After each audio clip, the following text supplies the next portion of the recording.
बहुत समय पहले की बात है। एक घने जंगल के बीचों बीच एक बहुत ही सुंदर झील था।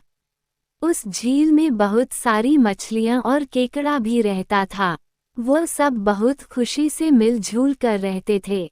लेकिन हर रोज उस झील के किनारे एक सारस आकर मछलियां पकड़कर अपना पेट पूजा करता था। जब भी सारस झील किनारे आ पहुंचता तब सारे मछलियों के बीच भागा दौड़ी शुरू हो जाता था।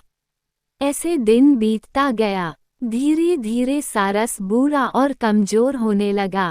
पहले की तरह वह शिकार भी नहीं कर पा रहा था। सारस बहुत दुखी होकर झील किनारे बैठ गया। सारस का ये हाल देखकर झील की मछलियां बहुत खुश हुई। सारे मछली सारस के सामने तैरने लगे, पर सारस ने उन्हें कुछ नहीं किया, सिर्फ बैठा रहा। ऐसे कुछ और दिन बीत गए। सारस को ऐसे एक जगह बैठा हुआ देखकर केकड़ा सारस के पास आया और पूछा, भाई, 2-3 दिन से देख रहा हूँ तुम यहाँ चुपचाप बैठे हो, एक भी मछली नहीं पकड़ा, खाना भी नहीं खाया, क्या बात है? केकड़े की बात सुनकर सारस फुट फुट कर रोने लगा। सारस ने कहा, क्या बताएं दोस्त, मैं बहुत ही दुखी हूँ। कुछ दिन पहले एक ज्योतिषी ने मुझे एक बात बताया कि बहुत ही जल्दी यह झील सूखने वाला है। बिना पानी के तुम सब कैसे जी पाओगे? तुम सब मर जाओगे। तुम लोगों की मुझे बहुत चिंता हो रहा है, इसलिए मैंने खाना पीना छोड़ दिया। केकड़े ने कहा, क्या बोल रहे हो? ये तो बहुत गंभीर और चिंता की बात है। मुझे सबको बताना होगा। सारस की बात केकड़े ने झील की सारी मछलियों को बताया।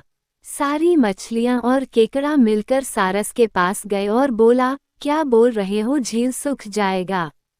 तब हम सब कहाँ जाएंगे? क्या करेंगे? कोई तो उपाय होगा न बचने का। हम सबने तुमको हमारा दुश्मन समझा, पर तुम तो हमारे दोस्त निकले।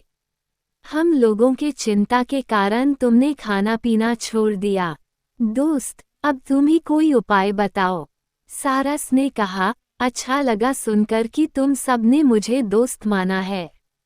एक उपाय है, कुछ ही दूर पर एक तालाब है। अगर तुम लोग चाहो तो मैं एक एक करके तुम लोगों को वहां छोड़ सकता हूँ। सारे मछली मान गए और कहा, ठीक है, ठीक है। तालाब में पहुंचाने के लिए अगले दिन से सारस एक एक मछली को अपने चोंच पर लेकर जाना शुरू किया। ऐसे कुछ दिन बाद केकड़े की बारी आई। सारस केकड़े को लेकर रवाना हुआ। कुछ दूर जाने के बाद केकड़े ने सारस को पूछा, भाई, ये तालाब और कितना दूर है? केकड़े की बात सुनकर सारस हंसने लगा और कहने लगा, तालाब? कैसा तालाब? यहाँ कोई तालाब नहीं है। मैं तो खाने के लिए तुम सबको यहाँ लेकर आ रहा हूँ। इतने दिनों से मछली खा खा कर बोर हो गया हूँ। आज बहुत मजा आएगा तुमको खाकर। आसपास देखो, तुम्हारे सारे दोस्त के हड्डियाँ। अब तुम्हारी बारी है। ये बोलकर सारस एक बड़े से पत्थर पर आकर आ बैठा। सारस की बात सुनकर केकड़ा बहुत गुस्सा हो गया और अपने आप को बचाने के लिए अपने दोनों हाथों से सारस का गला दबा दिया और कुछ देर बाद सारस मर गया।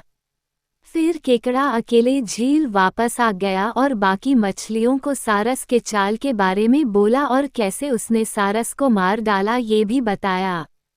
सारे मछली बहुत खुश हुए और निश्चिंत होकर रहने लगे। इस कहानी से सीख। इस कहानी से हमें ये सीख मिलती है कि हमें हर काम सोच समझकर करना चाहिए और किसी की बातों में नहीं आना चाहिए।